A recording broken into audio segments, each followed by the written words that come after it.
Who was Boris Pasternak? Pasternak was born in Moscow on February 10th, 1890, to a Jewish family.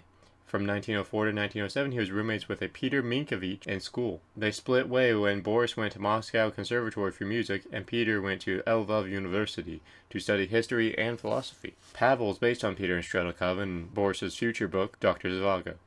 After World War I, Minkovich trekked across Siberia in 1917 and became an American citizen, while Pasternak stayed in Russia. In 1910, Boris left the conservatory for the University of Marburg in Germany, where he studied under neo-Kantian philosophers. He reunited with his cousin Olga Friedenberg and had a very close relationship. They wrote letters to each other until 1954 and met for the last time in 1936. In 1912, Boris fell in love with Ida Vyazovskaya, who heired from a family of tea merchants, the biggest in the world at the time. Even though his teachers encouraged him to stay and study in Germany, he went back to Russia at the beginning of World War I. After the war, he proposed to Ida, but the family persuaded her to reject him, and he wrote of his rejection in his poem Marburg. He wrote his third and first major book, My Sister Life, and published it in 1922, which revolutionized Russian poetry, and he became a model for young poets. Through the following years, he had written poems and had a few run-ins with the Soviets, on more than one occasion with Stalin himself. Years went by, translating stage plays and writing poetry, and even though Dr. Zhivago's pages were from the 1910s and 20s,